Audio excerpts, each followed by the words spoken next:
هوريك ازاي تعمل اسهل تشات بوت ببلاش، مش محتاج اي خبرة، وفي 5 دقايق. الفيديو طويل شوية عشان انا بمشي معاك خطوة خطوة عشان اوريك كل حاجة من اول ما ابدأ لحد ما اخلص. يلا نبدأ وبسم الله. اول حاجة هنخش على جوجل، هنكتب فاست بوتس AI. اول حاجة هتطلع لنا في اللينك هو فاست بوتس. هنروح على لوجن، هنقول له continue with Google. دي اسهل طريقة. لو عايز تلوجن بالايميل بتاعك تقدر تحط الايميل. انا هخش بجوجل. اول ما تخش المفروض هيفتح معاك الداشبورد بتاعتك وهيبعت لك ايميل عشان تفيريفاي الايميل بتاعك. بس احنا دلوقتي هنخش نكريت اول تشات بوت لينا. تمام. اول حاجة اول ما بنخش بيبقى عندنا دي الداشبورد فيها عدد المسجات اللي انت المستخدمة. بيديك 50 مسج فري، ودي طبعا حاجة صغيرة جدا، بس دي عشان تبدأ وتشوف وتتمرن ازاي تعمل الشات بوت او ازاي تبلد شات بوت. تقدر هنا تقول له create new bot. احنا هنا هنسميه تعالى هنا هنسميه contact and support. انا جهزت شوية داتا حطيتها في الفايل دوت عشان اقدر اكوبي بيست على طول. اقدر اخلي الشات بوت ده public، يعني اي حد يقدر يشوفه. let's go. تمام. اول حاجة هنا اول ما بنخش بيبقى عندنا طبعا هنا في overview. تمام. بس اهم حاجة في الموضوع كله هي الداتا، عشان كده انت اول ما دخلت هو قالك على تريننج داتا. فاول حاجة هي الداتا. احنا هنا ممكن ندخل الداتا اللي احنا عايزينها. ليه بندخل داتا في الاول؟ بندخل الداتا عشان التشات بوت تبقى دي المرجع بتاعه، المرجع بتاعته. فتقدر ان انت تاخد المعلومات او الشات بوت ياخد المعلومات من الداتا ديت اللي انت مديها له، ويرد على العملاء او يرد على الناس بناء على الداتا ديت. يعني مثلا هنا انا عندي اقدر ادخل الداتا عن طريق لينك ويب سايت، عن طريق ويب بيج معينة جوه ويب سايت، عن طريق PDF او وورد او اكسل او يوتيوب لينك. تقدر كمان تابلود دوكيومنت من الماشين من عندك. انا عندي هنا الصفحة بتاعتي، فهدخل اللينك هقول له ستارت. هيبتدي يعمل اندكسنج او يبتدي ياخد الانفورميشن اللي موجودة على الصفحة ديت يحطها عنده. تمام. هو هنا بيعمل بروسيسنج. بعد ما يخلص المفروض هيجيب لي يقول لي ان الداتا اللي على الصفحة ديت انا قريتها وكل حاجة تمام. ممكن ياخد شوية وقت فاحنا هنسيبه شوية. بعد كده الطريقة التانية اللي احنا ممكن نقدر ناخد بيها الداتا، نقدر ناخد الداتا عن طريق تكست. تمام. هنا انا دخلت له اللينك، هو دلوقتي بيقول لي تمام انا عملت فيريفاي لللينك ده موجود، وهو بيعمل دلوقتي كراولينج لللينك دوت او للويب سايت بتاعي عشان يقدر يشوف الداتا بتاعتي. تمام. تمام. نبتدي نرجع هنا للطريقة التانية اللي انا اقدر ادي بيها الشات بوت معلومات عشان يقدر يرد على الناس. هنا مثلا اقدر ادخله تكست مثلا زي opening time او الاوبننج تايمز بتاعت المكان بتاعي او البيزنس بتاعي. هنا اقدر احط له اي تكست موجود عندي في البيزنس بتاعي، سواء في فايلات، سواء في موجود في داتابيز او على سيستم معين. تقدر تاخد الداتا كلها از تكست تحطها هنا، بحيث ان الشات بوت يقدر يرد على الناس. لو حد سأله مثلا انت البيزنس بتاعك بيفتح امتى، هيقدر يديله الاوبننج تايمز ديت. الطريقة الثالثة نقدر نحط بيها كمان الكويستشنز والانسرز. دي هنا جوه النوليدج بيز بتاعتنا او جوه الداتا اللي موجوده للتشات بوت بيبص عليها. نقدر نحط questions and answers زي ايه مثلا؟ زي اقدر اقول له مثلا ايه المين برودكت بتاع الشركه مثلا. لو انت عندك شركه او بتبيع حاجه اونلاين، حد دخل بيسأل الكويستشن ممكن يبقى what's your main product او حاجة شبهه. انت الشات بوت يبتدي يقول له ان احنا المين برودكت بتاعنا بنعمل customized AI chat bots، ودي designed to automate your online business، وكمان بتخليك يبقى عندك contact support. تمام. فتقدر تسيف هنا دوت. تقدر كمان تاد كمان question. خلينا مثلا سؤال تاني، مثلا ايه السكيلز بتاعتك؟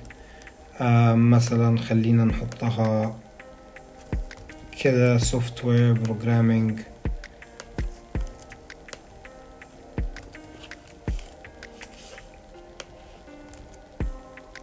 ونقول له save. تمام. هنا بقى عندي في الداتابيز بتاعتي او النوليدج بيز بتاعتي عندي شوية لينكات.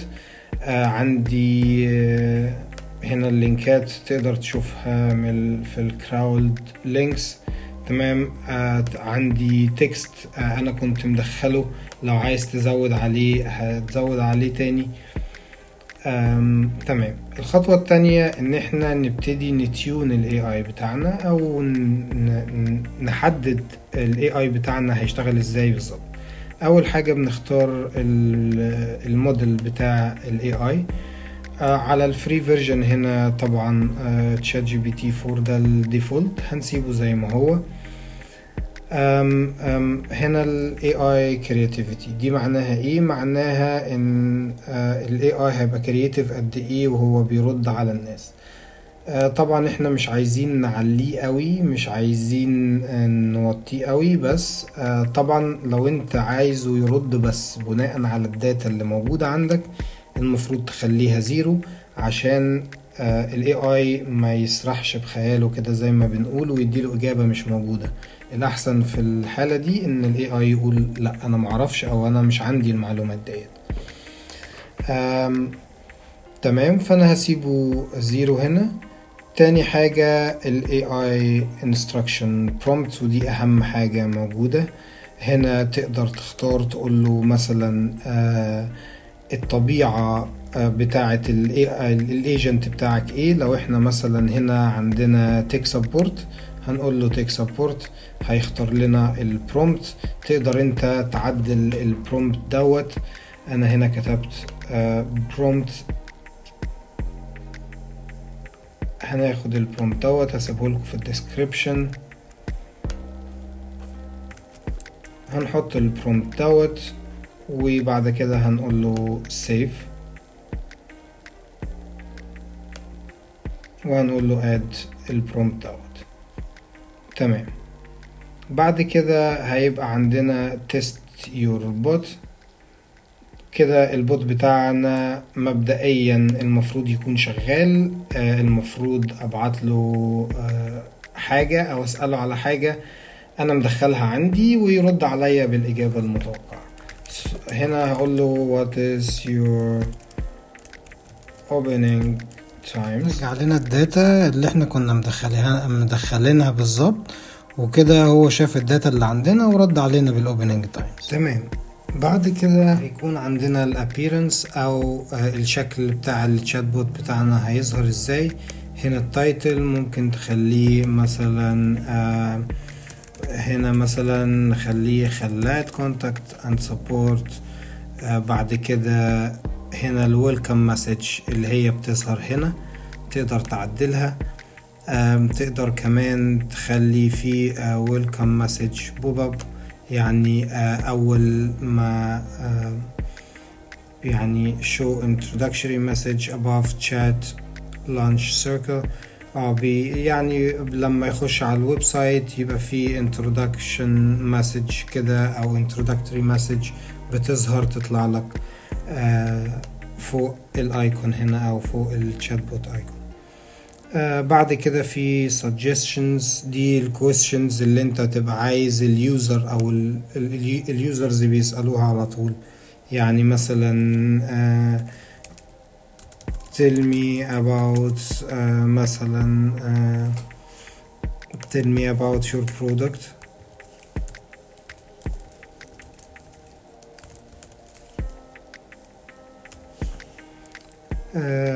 تقدر تعمل كده تدخلها. بعد كده ده البليس هولدر، دي حاجة كده زي اللي هو ايه لما انت تيجي تكتب في الشات بوت يقول لك مثلا write your thoughts مثلا، او قول لي انت بتفكر في ايه. بعد كده عندي حاجة اسمها lead collection، ودي بتبقى عبارة عن فورم. الفورم ديت بنخلي اليوزر يعمل لها submit. الفورم دي بتبقى مثلا فيها فيلدز انت عايز تدخلها، فيها نيم، ايميل، فون نمبر او مسج. تقدر تخلي الايميل مثلا required والنيم مش required. كمان تقدر تخلي الفورم mandatory او لازم اليوزر يسبمت الفورم. في الحالة دي انا هنا مش هخليها mandatory او مش هخليها required، فهعدي الاوبشن دوت. هنا برضو اقدر احط كيز او تريجرز.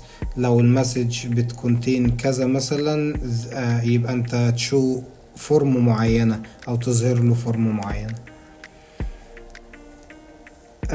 هنا كل دي customizations بتاعت الشات بوتس. نقدر نحط صورة، نابلود صورة، نقدر نغير الثيم نفسه بتاع الايكون هنا اللي موجودة بتاعت الشات بوت.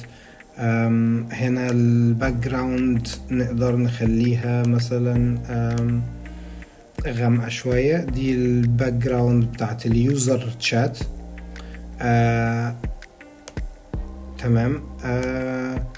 نقدر نعدل كل الحاجات ديت ونغير الشكل. طبعا دي كل واحد على حسب هو بيحب ايه. هنا لو عايز ساوند للنوتيفيكيشن او صوت للنوتيفيكيشن، تعالى مثلا نختار ساوند واحد. ده مثلا ساوند واحد، ساوند اتنين. تمام. بس نقدر نعمل كده، ندوس save changes. تمام. بعد كده عندي الخطوة بتاع الديبلوي. بس قبل ما نروح ديبلوي وقبل ما نطلع لينك للتشات بوت نبعته للكاستمرز بتاعنا او اصحابنا او نحطه على البيج بتاعتنا، هنا حابب اعرفكم شوية عن الاكتيفيتي تاب او الحتة بتاعة الاكتيفيتي. تمام. هنا الاكتيفيتي جايب لك ان في حد من جيرماني دخل وسأل السؤال دوت اللي هو انا عن طريق الداشبورد. فهنا انت بتقدر تشوف مين اللي عمل تشات مع التشات بوت بتاعك. تقدر تشوف التشات كان عامل ازاي. انا سألت عن الاوبننج تايمز، بعد كده هو رد عليا. في الليد هنا لو حد دخل عمل سبميت للفورم ودخل الايميل بتاعه، هنا انت هتلاقي الليست بكل الايميلات والاسماء والداتا بتاعت الناس اللي دخلت. اللايف تشات ده طبعا دي بريميوم فيتشر مش هنحتاجها دلوقتي، بس دي الحاجات المهمة اللي انت محتاج تعرفها. برضو في هنا في الادفانسد هنا انتجريشن، ممكن تابجريد للنسخة المدفوعة وتستخدم الانتجريشن مع انستجرام او واتساب او ماسنجر وحاجات تانية كتير. هنا برضو خلينا نرجع كده للديبلوي عشان نشوف. طيب تمام، هنا الديبلوي بيديك دايركت لينك، تقدر تاخد لينك، اللينك دوت تقدر تكوبي اللينك، ممكن تفتحه على البراوزر مثلا في تابة جديدة هنا. تمام، هو طبعا عارف ده نفس البراوزر. انا سألته كذا مرة على الاوبننج تايمز. لو قلت له مثلا tell me about your product، هنا دي الحاجات اللي انا كنت مدخلها له او الداتا اللي انا كنت مدخلها له قبل كده. فانت تقدر تبعت اللينك دوت للناس اللي انت بتتعامل معاهم في الايميل. طبعا الكاباسيتي مش هتبقى كبيرة لان انت عندك 50 مسج بس في النسخة الفري، فانت هتحتاج تابجريد. تقدر تحط السكريبت دوت لو عندك ويب سايت او عندك صفحة على الانترنت، تقدر تاخدها الصفحة ديت وتحطها في ال HTML بتاعك، هتشتغل على طول.